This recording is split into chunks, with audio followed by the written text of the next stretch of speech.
Greetings, dear one, precious soul, beautiful being. My topic, remember who you are and never forget.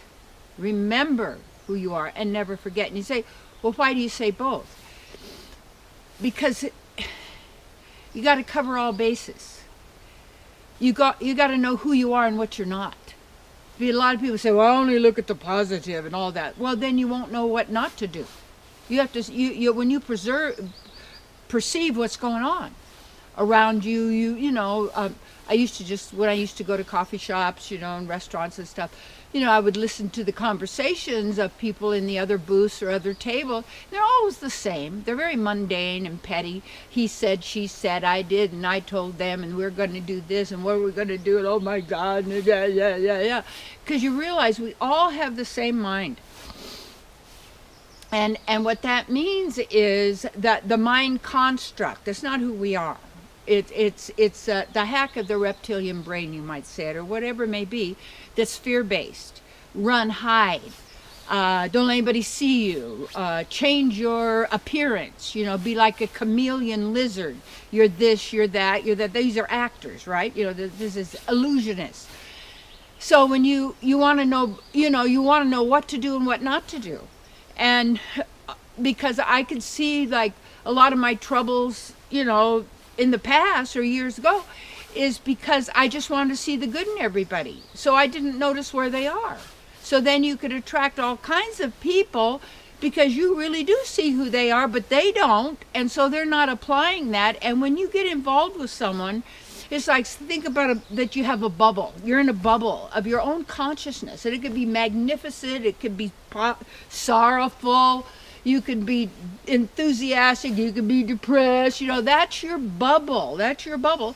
And if someone comes with a bubble, and let's say that the bubble are not made of hard substance, but you can merge into another bubble. And then you're taking on that person's consciousness, just like people in very intimate relationships, you're exchanging bodily fluids. And what happens is this, when we take on the consciousness of another person, we're going to also start manifesting their reality, because now it's become our reality because we've agreed to it. And oftentimes we don't realize we're agreeing because we're not disagreeing. You see, and so it's to really look at that. People say, well, I don't want to see that, and I don't want to know what's happening, and I don't want to go, because when you don't know, you don't realize then that in every moment you're making a choice. And where we are right now, each of us is a result of our choices.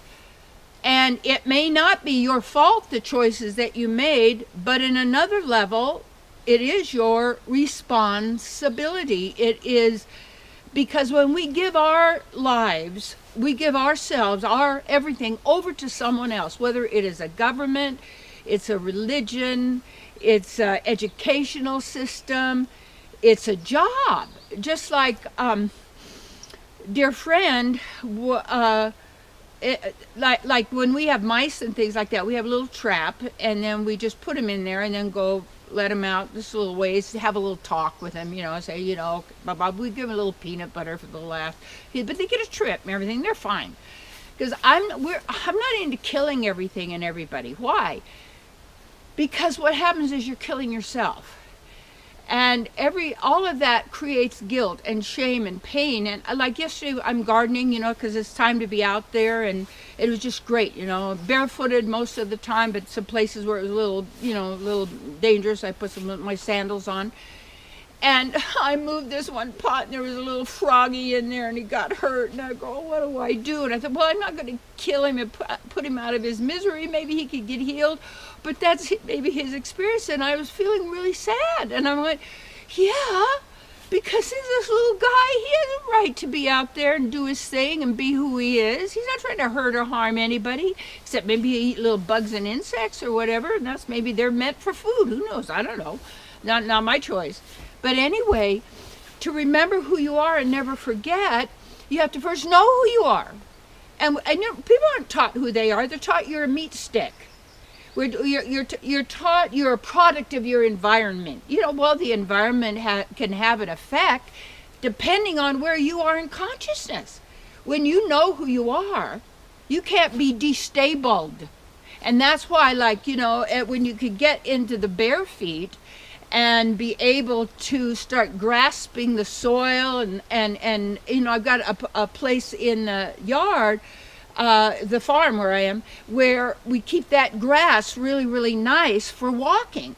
And so when people come for retreats too, those who want to, but I really encourage it, you get out there and you get back, because you see, there's two, what would you say, main places. Your inner knowing, your heart, and also your mind or your consciousness, where that is. And you want to be at the root of everything. And roots are so strong, just like in the gardening.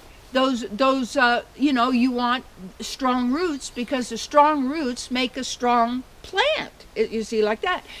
And whatever we're rooted in, you want to be rooted in the absolute truth. People say, oh, there is no truth. There's your truth. There's my truth. There's his truth. Those are opinions. Those are perceptions. And most all of those are programmed. And what you find are those people who work themselves into the highest positions of rulership and all of that are basically the most insecure, fear-ridden, and controlled by those fear-based thoughts. They believe their thoughts in their mind. And when we agree and we believe thoughts and words and beliefs, and we're operating on beliefs, and we're operating on thoughts, we're operating on words, we're operating on what we've been taught and learned to accept as truth, on how to survive, but you don't need to survive because you're eternity itself, you see. So that's what we want to remember who you are and never forget. You are a divine being. And you have it all already. The programming that goes on constantly is to tell you you're stupid, you're not capable, you're going to get sick, you're going to die of this, of radiation, you're going to get an earthquake, you're going to be flooded, you're going to die. And see, there is no death. It's a dropping of a layer of consciousness. That's all it is. And then people don't know even that those steps that are taken, they get suckered back in to unwanted situations. So when we remember who we are, to make it a constant state of being, wherever you are in your bubble of consciousness, of love, of joy, of beingness, of brilliance, genius, because it's all knowing, you see. And you also remember what you're not. I'm not that, and I'm not that, and I'm not that, and I'm not that, and I'm not that, and I'm not the name, and I'm not this body, because that's the illusion. See? The illusion is, most people, they're not really magicians. They're illusionists, you see. The magicians are the scientists with the explosions and the machines and the, you get all the media and all that. So it's all magic, but they're still illusions. And when we live in the illusion that I am this physical body and that's all I am is a meat stick, and that I don't have any power, and someone else has to tell me how to live, and they're going to protect me, they're going to take care of me, they're going to do this for me, they're going to feed me, they're going to blah, blah, blah, blah, blah, blah, blah. The more we do that, then it's also for protection. So pretty soon you're in a little teeny box cage, and it's real safe inside your little jail, and you think you're just fine because you don't really have any worries. Everything's down. You get your little meal on your little plate. You can walk around. You got a few little things. This is your world. So you've got to remember who you are and never forget. And so how do you do that? This is the job. This is the work. This is what I do. This is what I share. This is what I'm about for myself, and then for you, and for my loved ones. And I'm so excited. There's something my daughter Rebecca, she's been reading, your family usually doesn't take up to your books and things like that. They do. Rebecca always has, but in a sense, but she has come to the realization of the mystical life. She'd been a constant worry ward, constant fear, and finally something clicked. And I'm going, wow, she's remembering who she is, you see. And then you've got to realize what you're not.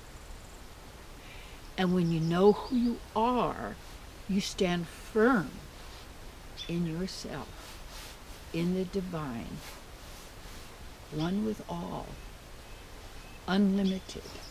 Yes.